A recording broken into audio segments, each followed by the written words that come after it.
Hello, and welcome to the Community IT Innovators Technology Topics Podcast, where we discuss nonprofit technology, cybersecurity, tech project implementation, strategic planning, and nonprofit IT careers.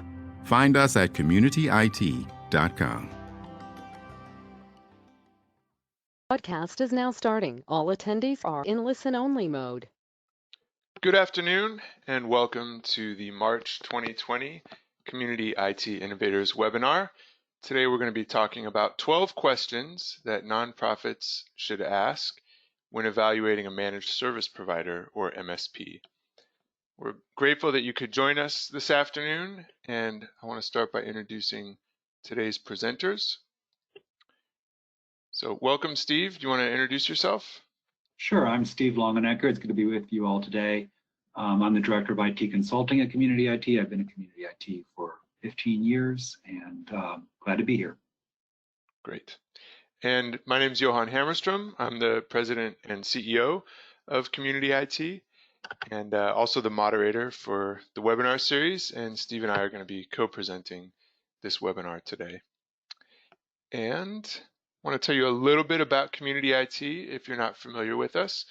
Community IT is a 100% employee-owned company, and we are dedicated to advancing nonprofit missions through the effective use of technology.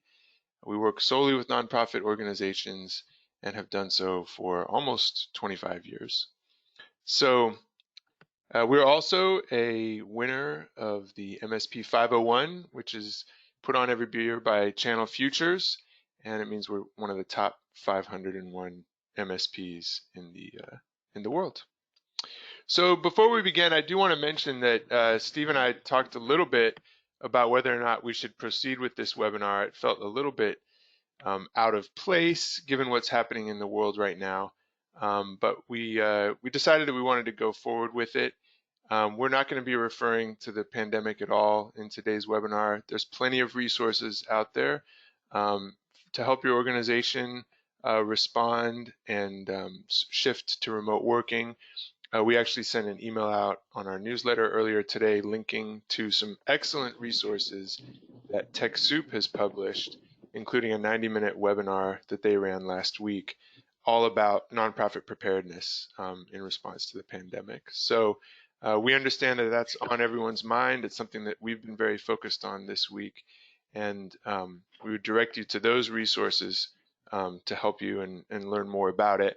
But we're going to make the next hour pandemic free, so maybe it gives us all a nice break from thinking about the crisis, and we can talk a little bit more about evaluating managed service providers. So at the outset, really want to emphasize that the goal is not to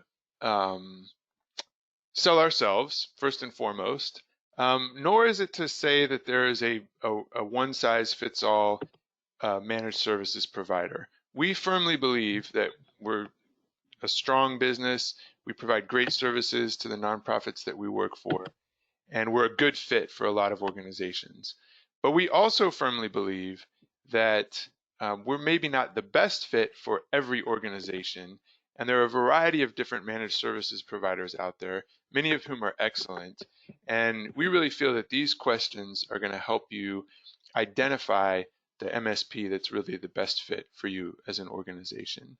So the questions are really intended to accomplish two things. One, they'll help you evaluate the quality and capacity, help you to vet whether or not the MSPs that you're looking at are able to do the work. And secondly, they'll help you to really identify an MSP that's going to be a good fit for your organization. So that's really the goal in the presentation today. So there's 12 questions, as I mentioned, and we actually have a white paper on our website, which also goes through these 12 questions. You can go to our website and download the white paper if you're interested. But the questions that we're going to run through today, and we're going to talk in a little bit of detail about each one, are number one, getting references. Number two, finding out who answers the phone when you call to get support. Number three, finding out who's going to visit the location when you need on-site support. Finding out a little bit more about staff tenure. at an organization and what that means. Questions you can ask to get to the bottom of pricing. We'll go into some more detail about that. Talking a little bit about onboarding and how the MSP onboards new clients. Find out a little bit more about how, in detail, some questions you can ask and some ways of asking this question to just get a better sense of how the managed services provider is going to work with you, how they're going to report on their work. That's a very important part of working with a nonprofit organization. The vendors and technologies that they support and use, their cybersecurity capacity and how they implement cybersecurity, their overall capacity for strategic planning, and finally, this is kind of a key question, and all the other ones sort of lead up to this, how do they see themselves delivering value? So we'll go through each one of these one at a time, and hopefully at the end of this, you'll have a better sense of how to evaluate managed services providers. So start with references, and this is pretty straightforward. If you're hiring somebody, if you're hiring a contractor to work on something for you, or if you're looking for a vendor like a managed services provider, you're going to want to get good references from them. And specifically, you want to make sure that they're providing you with references to other nonprofit organizations. We work exclusively with nonprofits, but there are a lot of MSPs that work with a lot of nonprofits in addition to other types of organizations. So we feel in our experience that nonprofits are pretty unique, and it's important to find an MSP that has that nonprofit experience. So you can get a lot of information by talking with someone who has worked with the MSP, who understands sort of the nonprofit context. Obviously, when you ask for references, you're going to get good references. You know, the chances are you're not going to get organizations that are unhappy with the service that they're receiving. But if you have an honest conversation with the reference that you're talking to, you can ask them, well, what are they good at? What are their strengths? And, you know, what are some areas where maybe they could improve or they're not as strong? Most MSPs make trade-offs in how they run their business. And there's certain areas that they've chosen to focus on that they're strong in. And there may be other areas where they're not as strong in.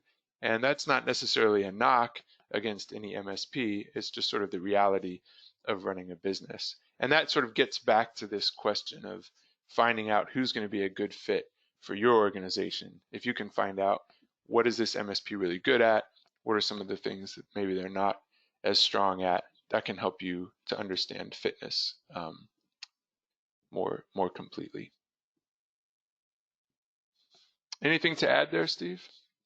No, I think that covers it. I think, yeah, I think the point about, hey, you don't know, no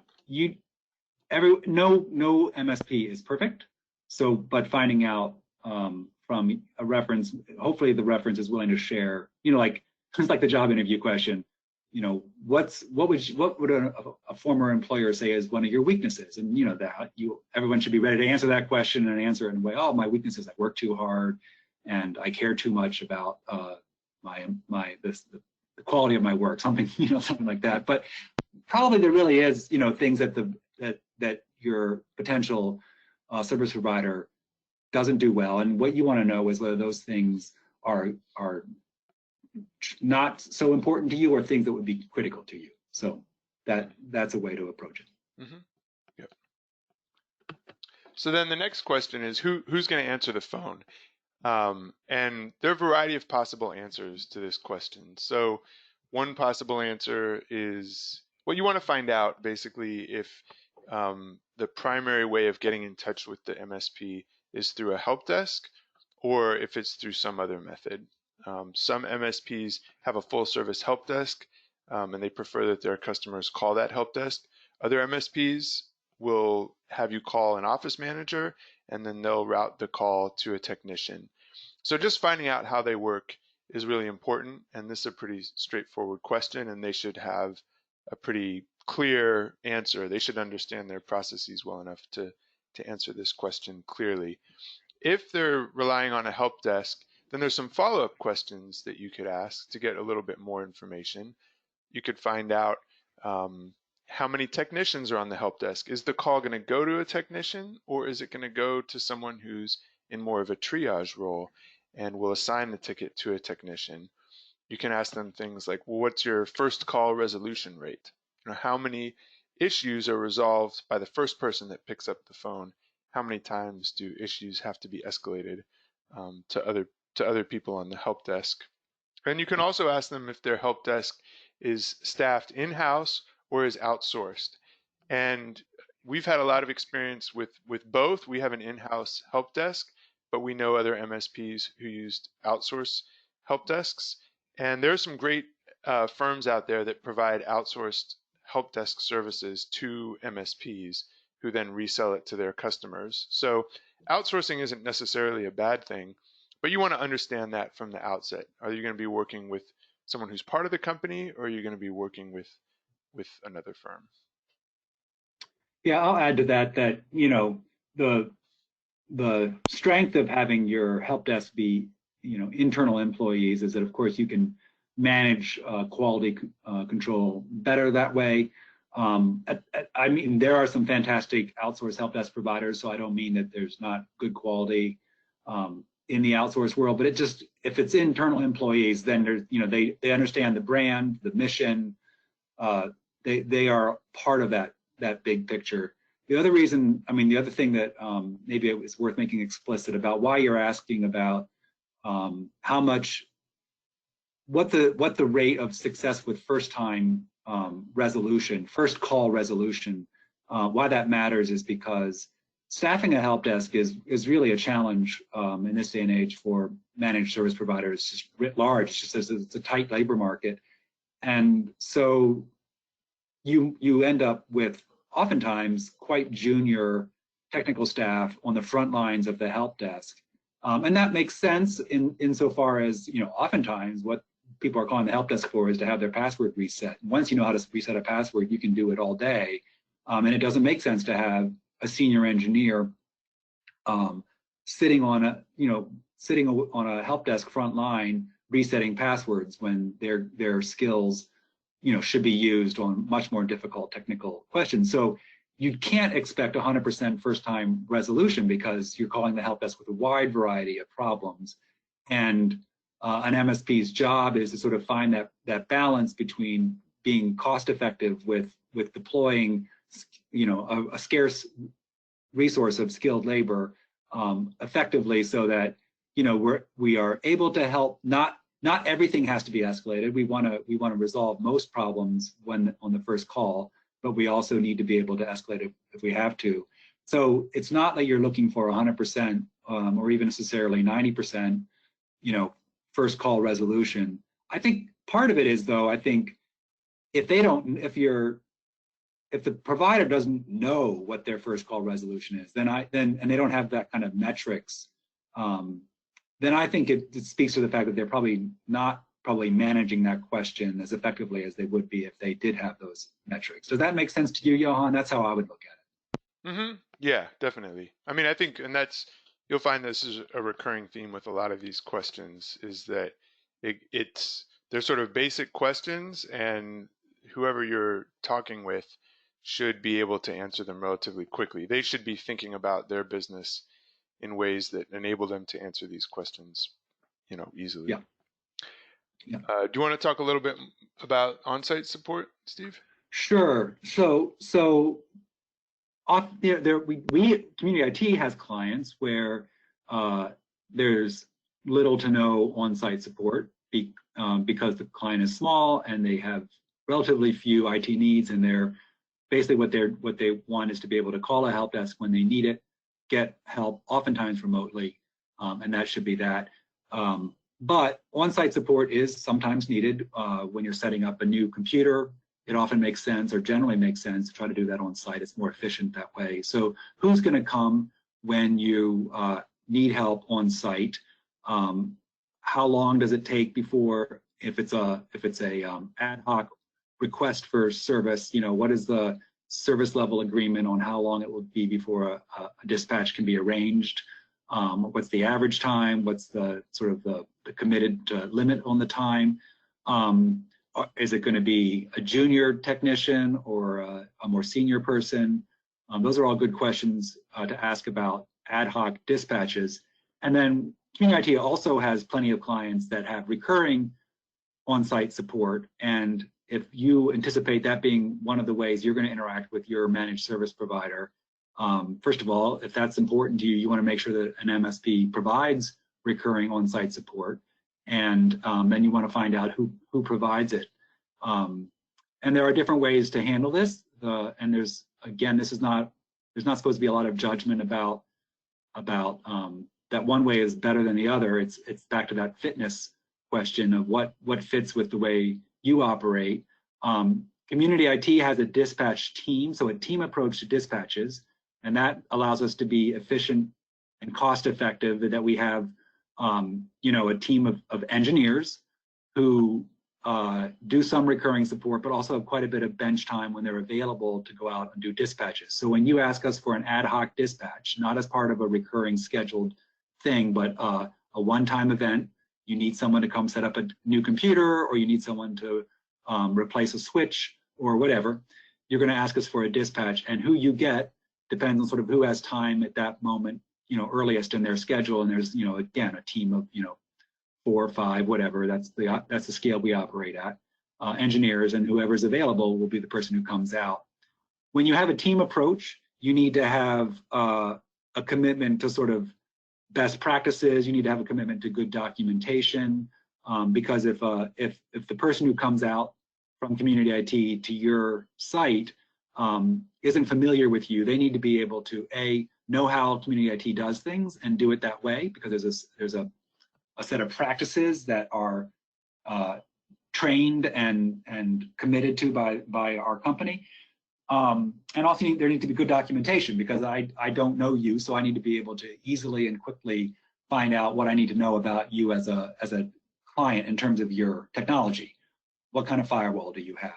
How old is it? Where is it located? All that stuff should be documented. So when you find out that on-site support is provided by a team, or there's a team approach, there's some strengths there. On the recurring side, we actually do sort of a modified team approach. We often have, we like to have the same people coming out. If you're getting support from us 4 days a week, we probably have 2 people, because that gives us more redundancy, and it's a more robust system. But we might have, someone coming on Monday and Wednesday, and someone else coming on Tuesdays and Thursdays. And so you get to know one person. So having that kind of, I get to know one technician, there's a lot of strength there. You get a relationship with someone, your staff gets to know that one person. They really get to know who you are as a client, both your technology, but also who you are culturally, and it fits. There can be some dependencies that come with that, and we certainly have to work with that with our clients. They get to know someone really well, and they really like them. And then if that person gets promoted to a position where they're no longer doing recurring support, they have to, there's a transition there, and it's, fond farewell, and someone new comes in and gets to know. So there's pros and cons to all of these things, but these are things that you'd like to know, and it gives you a sense of who the MSP is, whether they're going to have sort of more team oriented or more single technician oriented about who comes to you, and whose face you actually see when on-site support is needed. Mm-hmm. And also, you could ask them about the balance between on-site and remote capacities, because there are MSPs that they just want to do everything on-site, and there are other MSPs that they're only really set up to provide support remotely, and that works great for some organizations, and for other organizations it's not as good a fit. So the balance between on-site and remote support is something that's good to ask about, and also to ask references about.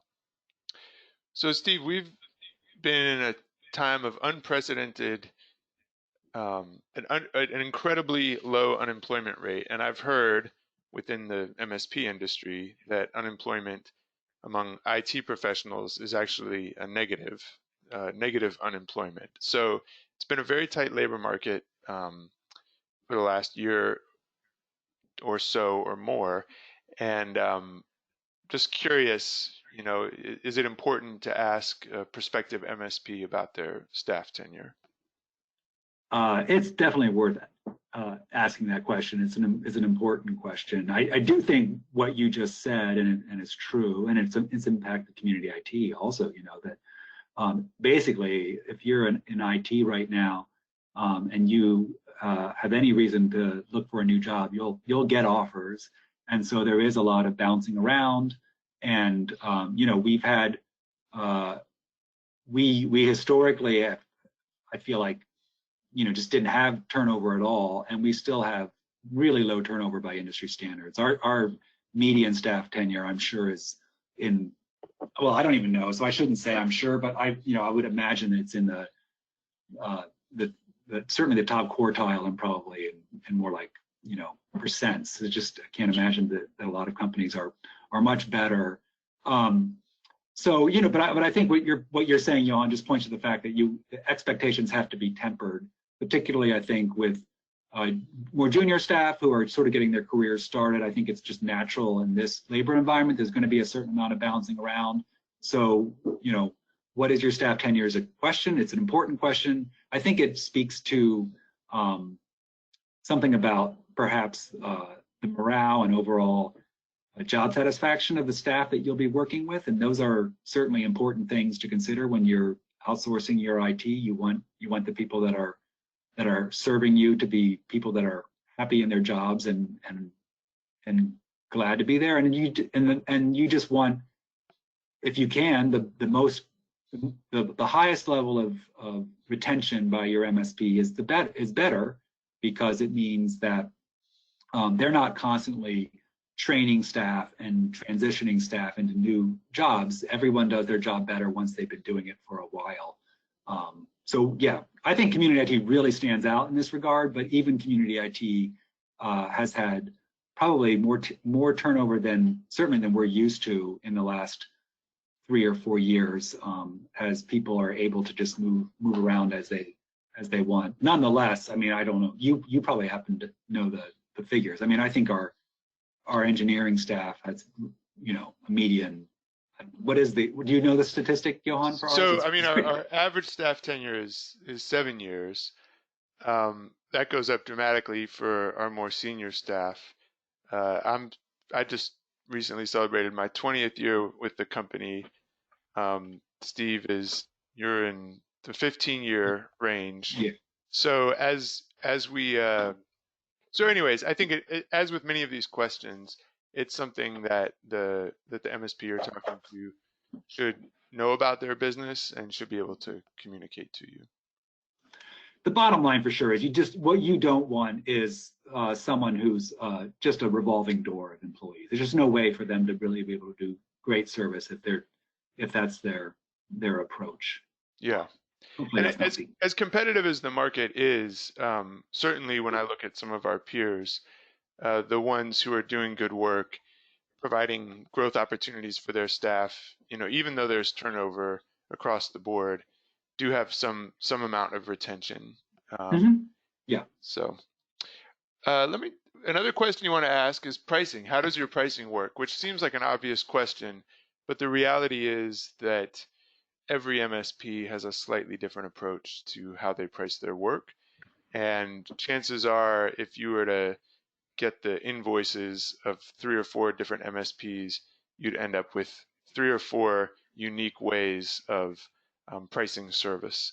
So it can be frustrating, and I understand that it's when you're trying to compare your options as you're evaluating MSPs to have such wildly different approaches to pricing. And so we'd encourage you to ask who you're looking at to explain their pricing to you, and they should be able to explain it to you in a way that makes sense. And again, like there's sort of 2 different dimensions to look at pricing around. The first dimension is what's fixed cost or what's covered, and what's being billed on an hourly rate basis. And then the other dimension is what services are included and what services are optional. And so it's really a matter of bundling, like what time is bundled and what services are bundled.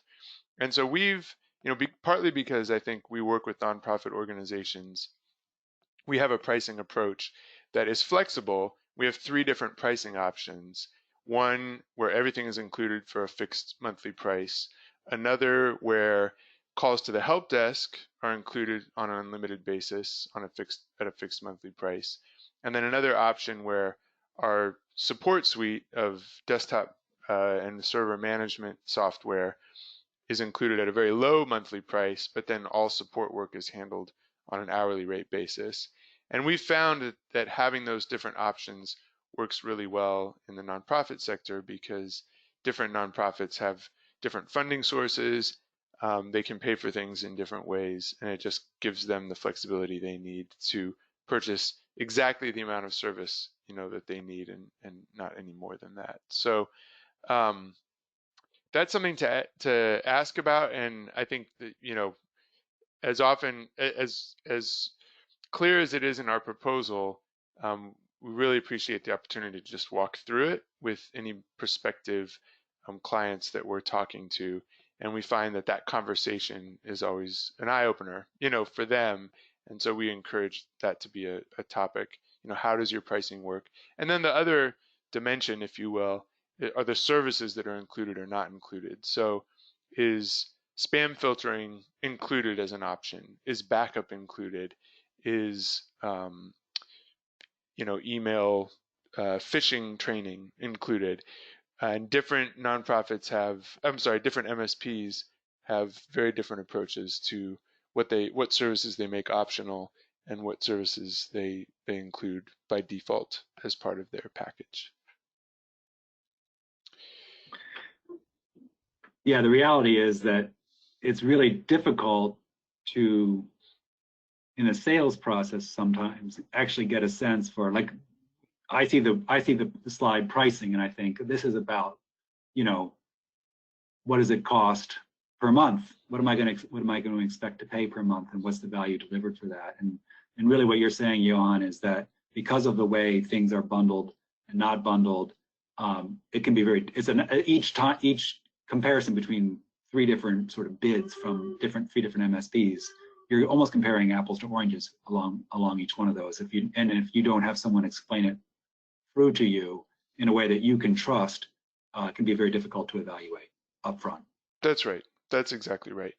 I do think that most MSPs should be able to give you a good ballpark estimate for what they think a monthly price is going to be for supporting the organization, and information that can really help them put together a better estimate would be if you have any data on the number of tickets or support requests that are currently being submitted on a monthly basis by your organization. That information really helps to come up with an accurate estimate. And then also the state of the network, if you will. Are most services in the cloud? Is it a lot of old hardware that might need to be replaced? Are there funny problems that seem to keep coming up on the network that might need to be addressed? That sort of information also is very helpful in putting together an accurate estimate. But an MSP should be able to give you a ballpark figure for what they think the monthly cost would be for supporting the network. And if they can't, then it would raise concerns for me about their ability to sort of anticipate what the support requirement is. I'll make another plea here before we go to the next slide, Johan, and that is, probably our audience knows this already, but it costs money to provide IT support to nonprofits or small businesses or to anybody, and I do sometimes, it's, you should expect to pay for good service, and the cheapest priced service is not always the service that is going to be the service that you should be choosing.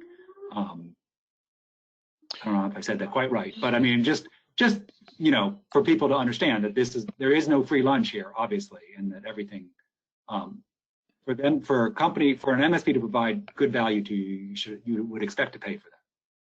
Yes, and it part of that gets to what the specific need is, and that sort of goes back to this idea that not all MSPs are created equal, and not there are different fits for different types of organizations. And the last question, the value question, I think we'll come back to that. We'll come back to this idea then. Yeah. Want to ask them about their onboarding process, and part of the reason for this is that it just gives you a bit of a window into how they deliver service overall. Onboarding, sometimes it can be a little challenging to cover how service is going to be provided. Obviously, some of the basics of how the help desk is run and so forth can be explained in advance, but oftentimes like certain details about what the experience of working with an MSP is going to be like are hard to communicate in advance. But onboarding is one process that essentially the MSP has complete control over. Here's, when you sign the contract, here's what happens next, and here's what happens after that. And here, we're going to come meet with you. We're going to install this software. We're going to deliver this to you after this amount of time. That's a process that the MSP has control over. And so it gives you insight into their ability to develop and run effective processes, effective business process.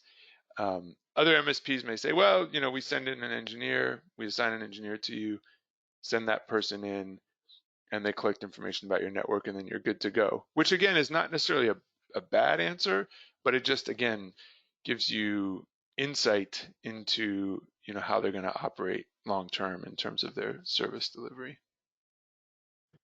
The insight being that they don't have a lot of processes maturely laid out. It's kind of whoever you happen to be working with, flying by the seat of their pants, perhaps very effectively, but just a different experience than if there's a real mapped out process for the onboarding process. I mean, this may be betraying that we have a good onboarding process and we're proud of it, and maybe that's the way we think. Well, it works really well for us. Mm-hmm. But yeah, it's different fits for different organizations.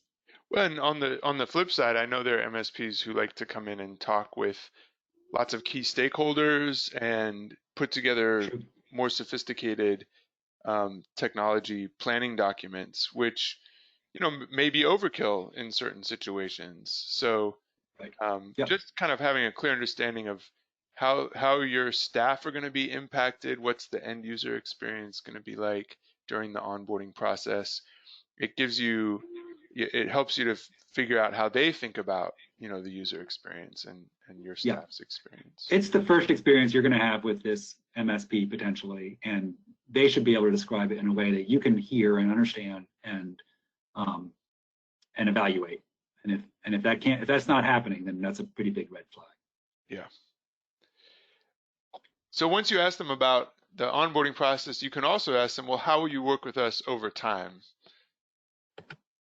Right. So this is, we did, Johan just got done saying, oh, it's harder sometimes to explain this, and that's absolutely true. But these are some key things you can ask is like, we already talked about the help desk and who's staffing it and how it works in terms of, who answers the phone and stuff. But, if I have a ticket, if I have a service request, what are the different ways I can submit that service request? How will I know it's been acknowledged? Do you prefer that I use the phone? If I use the phone, will it be answered within a certain amount of time, or will I be on hold, or do I need to leave a voicemail and wait for a call back? None of these things are good or bad, because if everything that you like, you might cost more money to deliver, and so you have to balance costs against benefits. But those are things that you should know.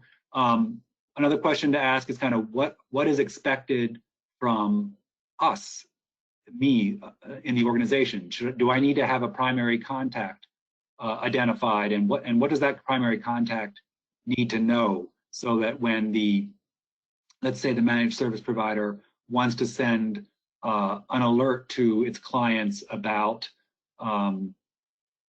a security vulnerability that Microsoft has identified in Windows, who does that email get sent to? What's the responsibility of the person who gets it?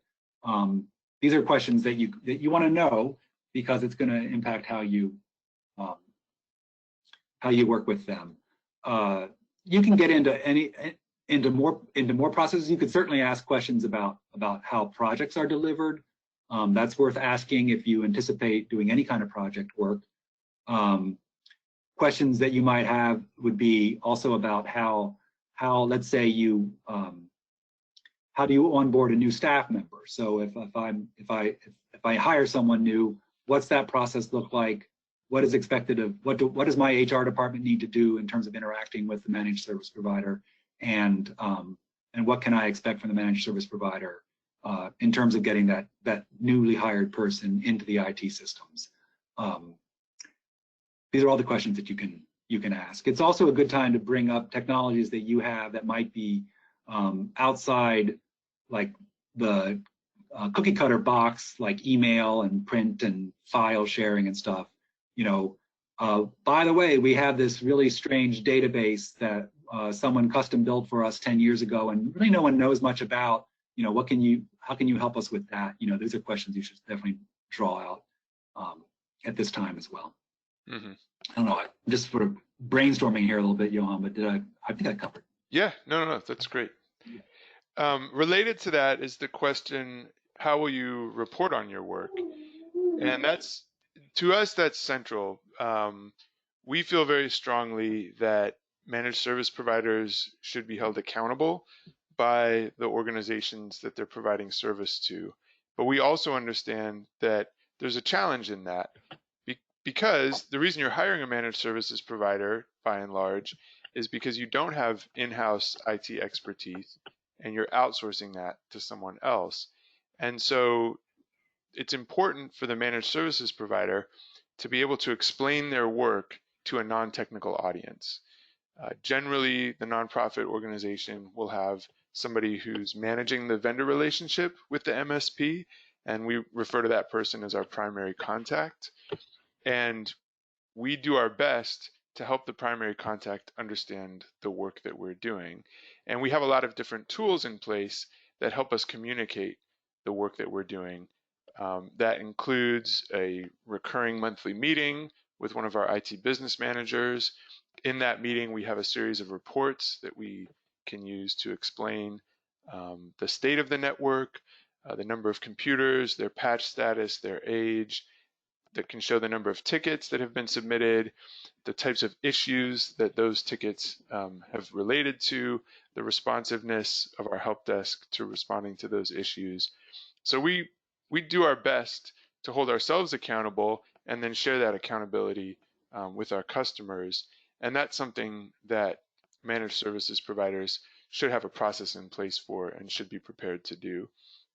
And this is something that I know that the MSP industry as a whole has really made a lot of progress in this area, and I go to a lot of MSP events and talk with a lot of peers in the industry, and I know that this is something that has become really critical, you know, over the last 5 or 6 years, finding ways to share accountability with customers, so that it's not a black box, so that it's not, you know, a complete unknown to them, the work that they're doing. And I think related to that, it's really important to find a managed services provider who can explain technology and technology decisions to you effectively. And that's something that you can start the process of asking them those questions in the interview process, in the review of the MSP. You know, well, we have this going on in the network. I don't fully understand it, but what does this mean to you? Or what would you do in this situation? And they should be able to both understand the situation technically, but also explain it to you in a way that makes sense. So we'll just move right along. Vendors and technology. So this is something that you also want to, this is kind of related to the previous point to some degree. You want to ask them, well, what vendors do you work with? What technologies do you support? The jargon for that in our line of work is stack. What technology stack is the MSP working with? Are they flexible? Are they inflexible in terms of the type of technology that they support? Steve, why is it important to ask that question of an MSP? Sure. Well, first of all, you know, if you're, let's say that all your or half of your users are on Mac OS computers, you need to know that this MSP is going to support the Mac OS as fluently as they support the Windows operating system. So that's right from the start. Some of the things that are almost like part of your culture or part of, that aren't easy for you to change. If you're not anticipating that you'll be able to change, you need to know that your MSP can support the way you operate.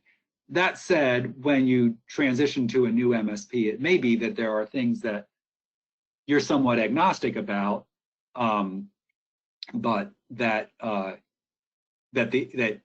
you don't quite align with the MSP in terms of what stack they support or prefer versus what you have in your technology stack, whether it's because of choices that previous service provider provided. So maybe your brand of firewall is not the brand of firewall that another MSP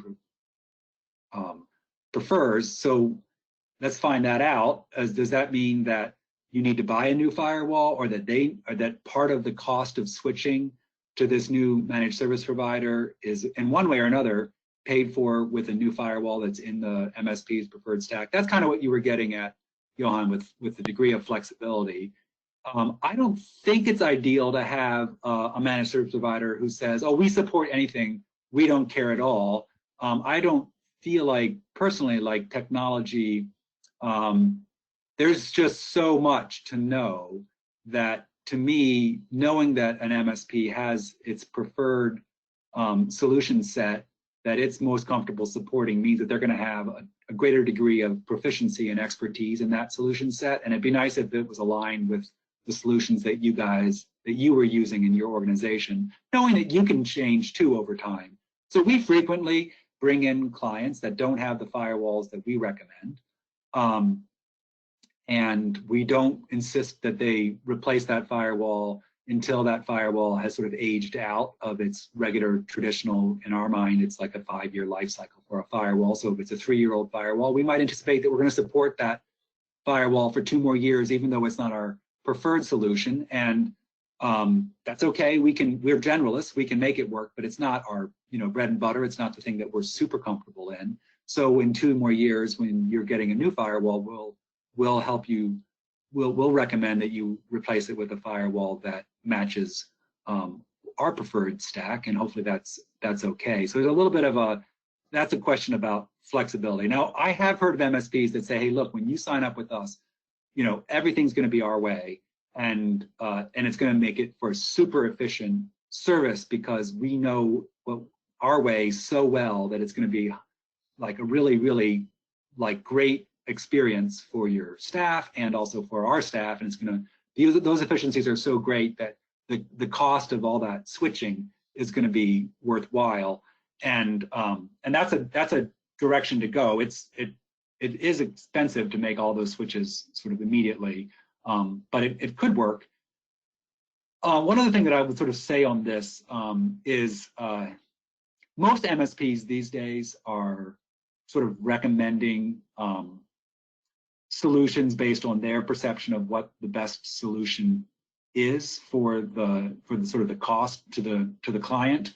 But there was a day not that many years ago, well, in technology time, it was like 2 generations ago, but in real life, it wasn't that long ago, where they were value-added resellers, and that was sort of a business model that preceded the managed service provider business model, and they still are around, and you definitely want to sort of be aware of it. It doesn't mean that a value-added reseller is bad, but you want to know that if the reason this provider wants you to buy, I don't know, WatchGuard firewalls is because they're going to sell them to you, and for every WatchGuard firewall that they sell to you for $800, they're going to pocket $150 that WatchGuard's going to give them.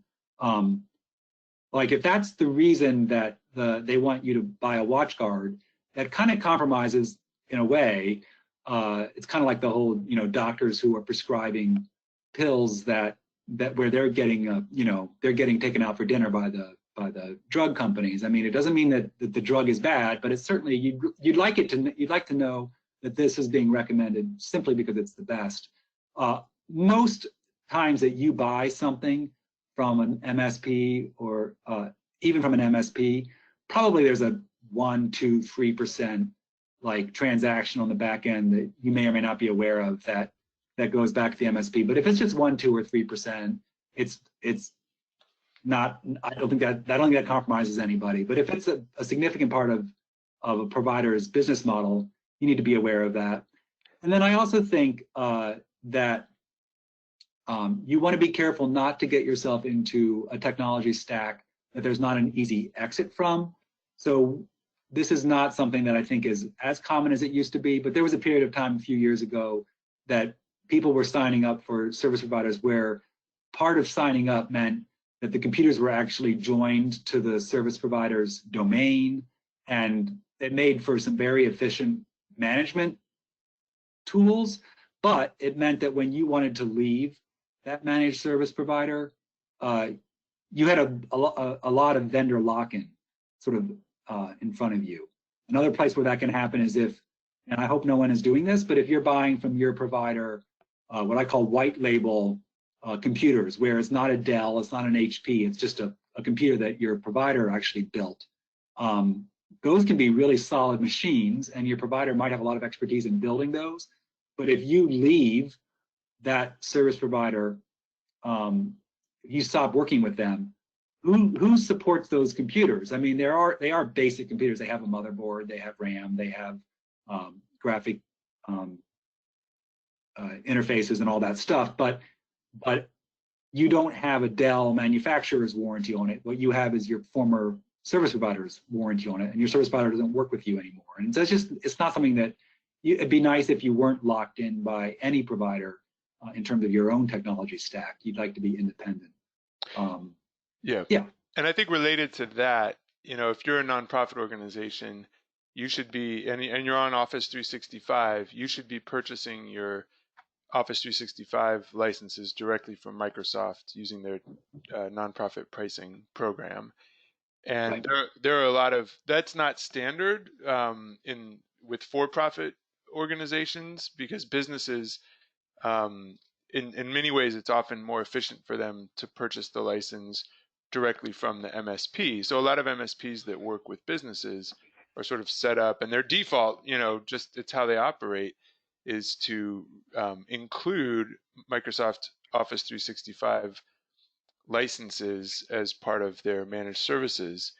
And that's, then you're paying full freight for a license that you can get a deep discount on if you go directly to Microsoft. So that's another thing to ask about and look out for when you're evaluating MSPs. The one thing I'll add in terms of the VAR, the value-added reseller, is that what we've observed is that it's not so much a problem at the beginning. So, back 5 or 6 years ago, there's a variety of firewalls: Fortinet, SonicWall, WatchGuard. They're more or less all doing the same thing, all created equal. The problem with technology lock-in with a vendor isn't that they're necessarily recommending bad technology, but they oftentimes will get stuck on older types of solutions. Whereas nowadays, a lot of people are moving towards Meraki, which is a cloud-based, cloud-managed firewall, which has a lot of advantages over the more traditional type of firewall. And if a vendor is sort of locked into a certain type of firewall, it makes it harder for them to move on to newer technology. So right, and they're locked in because it's an important part of their business model. Exactly. Not because it's necessarily the best technology solution now for an organization. Actually, if we have time, a quick funny aside: this company's they went out of business a long time ago. It's called Zenith Infotech, and they provided hardware solutions to MSPs back in the 2000s, 2008, 2009. And I remember at the time, a lot of MSPs and a lot of VARs in particular were very concerned about the cloud, because the problem was, well, once your clients move to the cloud, they're not going to be buying hardware from you anymore. So Zenith released this product called the Zenith Cloud.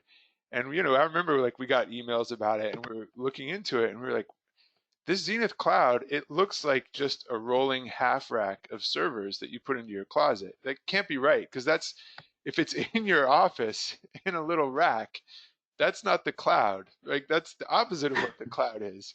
This thing they were calling the Zenith Cloud. And we looked into it, and sure enough, like, it was literally a server, a cheap server that they sold you that they called the cloud. And it was, I mean, no wonder that they went out of business pulling stunts like that. But that's the kind of thing that you have to look out for. And at times with MSPs, you want to make sure that they're really forward thinking and embracing the future of technology and helping you embrace it as well as an organization. Yeah.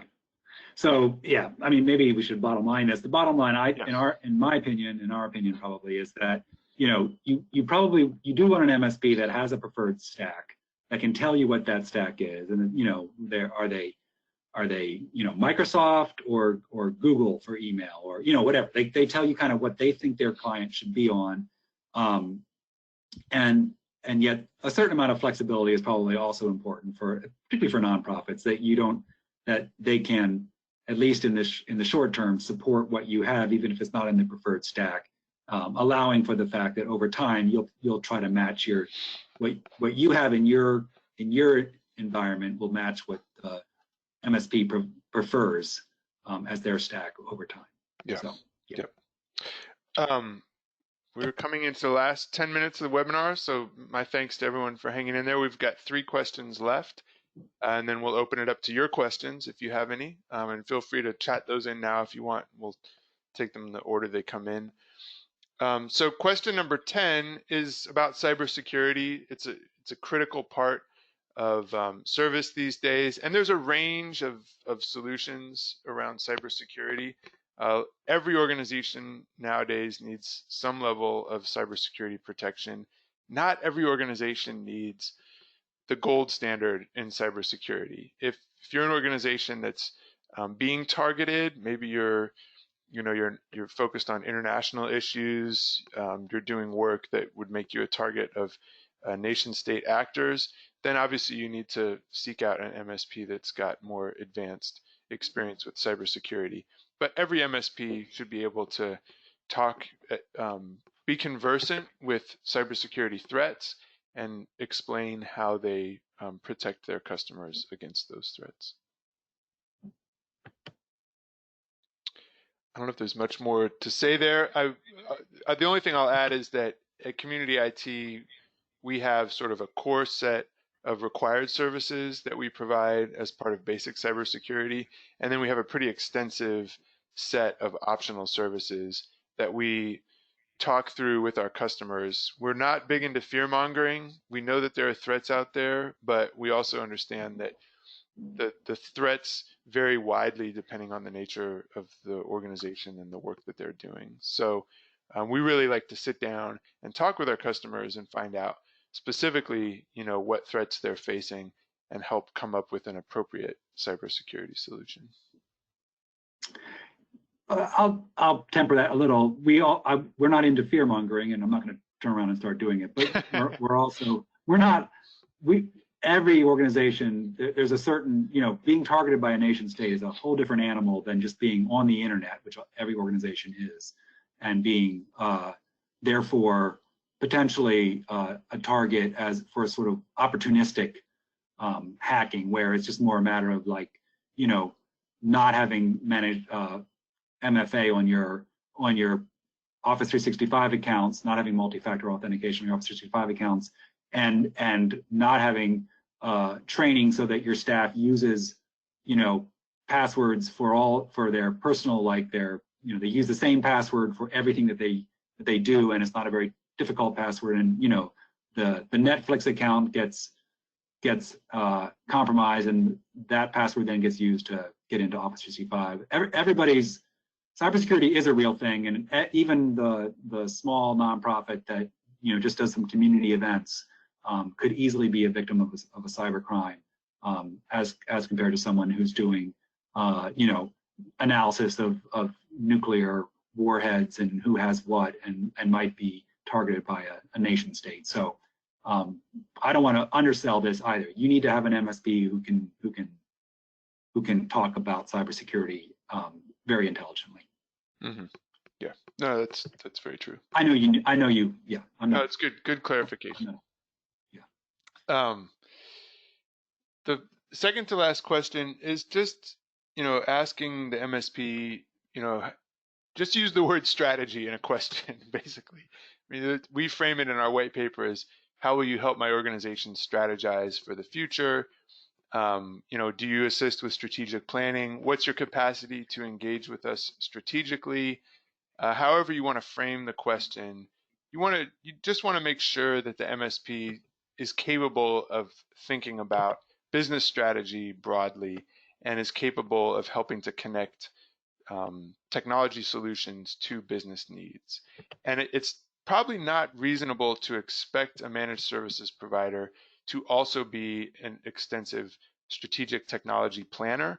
There are large IT support companies that can offer managed services, and then they have another division that provides strategic planning services. So that does exist. But generally, the way that you need to organize a business to effectively deliver managed services is different from organizations that focus on strategy, even IT strategy and strategic planning.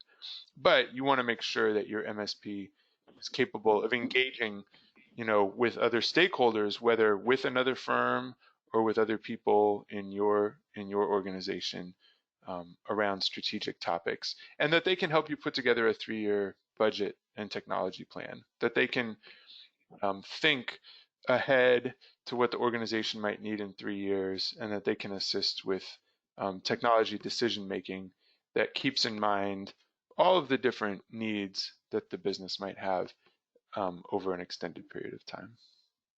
Absolutely. So I don't think we'll say much more than that. I mean, we help our customers. We do a lot with this, so Yeah. we'd like to talk about it, but we're running out of time. Yeah. This is one of our strengths, I think. So the last question is, how do you deliver value? I think that's always that'd be a good question to end with when you have an interview with an MSP. How do you deliver value? And it gives you a glimpse into how they see their own role, and it gives you a glimpse into how they see their business. And that's, it kind of provides a nice summary of all of the other things that we've talked about in this webinar. How do they see their role in delivering value to your organization?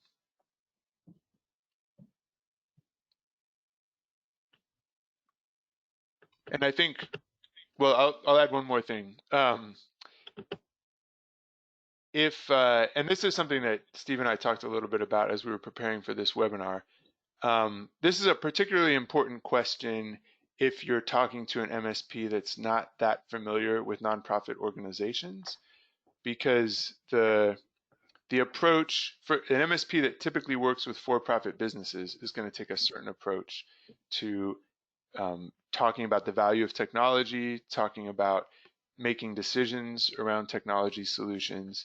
And if they're not familiar with or comfortable with working with nonprofits, they might not understand the very different dynamic that occurs within a nonprofit organization, where revenue generation, fundraising is critical, obviously, but maximizing profit is not really a concept that is useful in a nonprofit setting.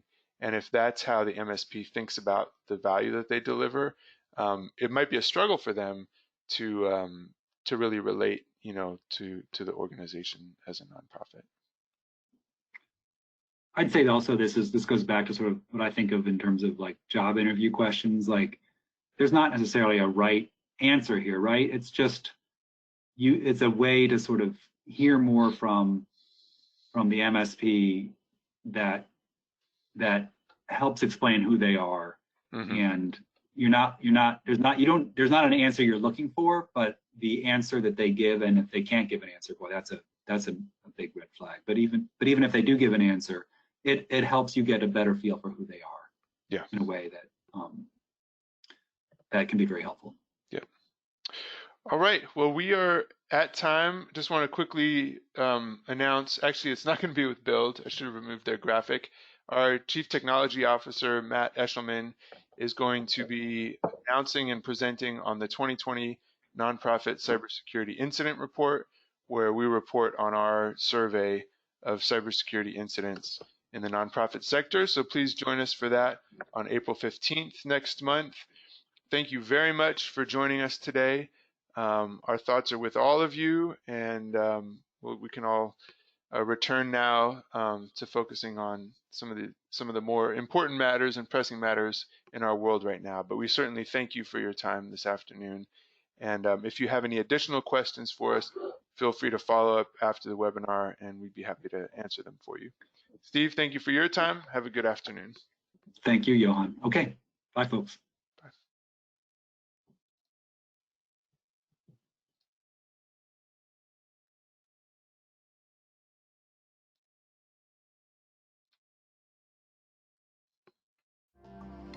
Community IT does these free webinars and podcasts for our community, and we love sharing our knowledge and experience. If you have more questions or are having trouble with your IT at your nonprofit, please get in touch with us on our website, www.communityit.com, so we can start a conversation or schedule an assessment.